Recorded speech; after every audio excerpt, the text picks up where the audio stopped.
একটু কইতাম নি? আল্লাহর হাবিব ডাক দিয়া কয়, গোটা পৃথিবীতে যত সুন্দর মানুষ আল্লাহ বানাইছেন, আমরা জানি ইউসুফ নবী বড় সুন্দর। কয় না, ইউসুফ নবীরে আল্লাহ আদম নবীর অর্ধেক সুন্দর দিছে। মারহাবা কন।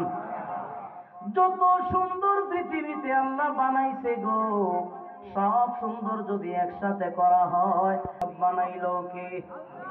মুজিজা বলতে বলতে গেলে রাত কবর হয়ে যাইব গা। আমার ভাইয়ারা, নবীজি দিনের দাওয়াত দেয়, দিতে দিতে একবার একটা জঙ্গলের মতন এরিয়া, যেখানে মানুষ সচরাচর বসবাস করে না, ওখানে চইলা গেল। ওইখানে একটা দানব আকৃতির মানুষ ছিল, নাম হইল রোকানা। নাম কি?